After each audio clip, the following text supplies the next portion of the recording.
Hello Adobe users, this is Educator Alexander and I'm here to show you today how to set up a meeting using Adobe Connect. If you want to get that link to send out to people so they can actually join your meeting room, this is how you do it. First, you go to your Adobe Connect URL.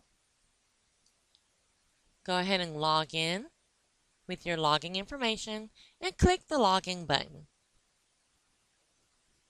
From this screen, you're going to click Meeting. Go ahead and give your meeting a name. Try to be specific so you know exactly what to look for later if you need to. If you want to give it a custom URL, you can come here and type something in this box. If you don't, you can leave it blank and Adobe is going to fill it with a series of characters. If you want to put a summary, you can, but you do not have to. Go ahead and pick your date. I'm going to say I'm starting this one on January 27th, 2017, and I'm going to pick a time. If my meeting starts at 7 a.m., I'm probably going to say 6:45. That way, if someone else uses this Adobe Connect to set up a meeting, it will tell them that the meeting room is taken at 6:45 a.m. So I'm going to click 6:45, and if my meeting lasts an hour, I'm going to say it's going to last an hour and 30 minutes. That takes up for this 15 minutes right here, and it gives me 15 minutes at the end, just in case we go over. For a template, you can leave it at default, but if you have already set up a template that you really love, you're going to use that one. So for Adobe, we usually use Chat Room Template. So I'm going to click there. And I'm going to say anyone who has the URL for the meeting can enter the room. What that means is anyone that clicks on the link can enter the room. If you are working for a company or if you're using this for AIE, you're going to click here. Only registered users may enter the room. When you come down here, if you see something in this box, you can just leave it alone because we want to come up here and click Do not include any audio conference in this meeting. Now we can click Next.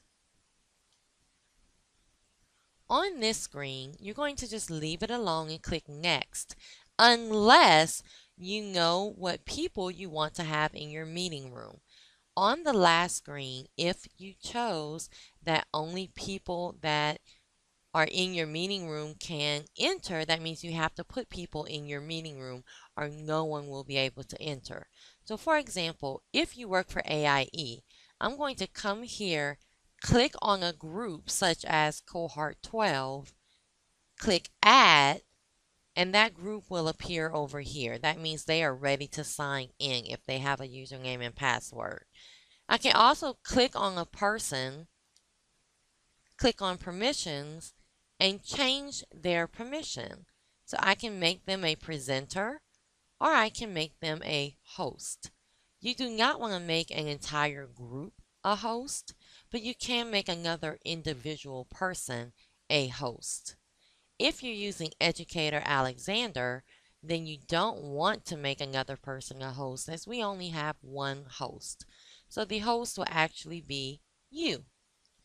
If you're using it for, let's say, AIE, the only other host would be the other teacher in the classroom.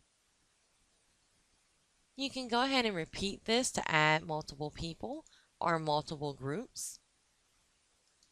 And then you can come here and make them a host or a presenter. Then click Next.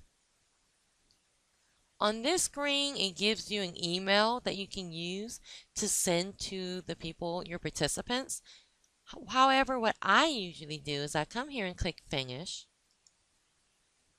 And I usually take the link right here, copy it, and paste it in an email. And then I can have my own directions with this link and send them any attachments I want them to have later, any of that good stuff. So when I come back to home, my meeting is here. However, if I ever need to edit the details of my meeting, I would log back in, go to Meetings, find the meeting, and now I can actually edit the information.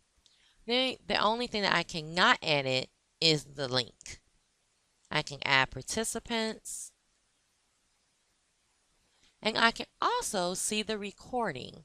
If I record in my meeting room, I would come here to see the recordings. I have no recording with this meeting, so let's practice with a meeting that I may have a recording for. Now I have a meeting that has a recording. I clicked on recordings.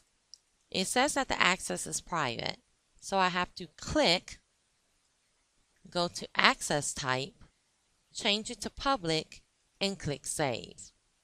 Now I can click on the class itself, and I have a link to the actual video. I can send this out through an email, and anyone who missed class can now see it by using the video.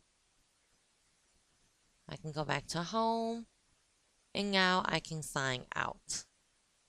Those are the things that you will be using with Adobe Connect. I hope that you've learned something today, and have a great day.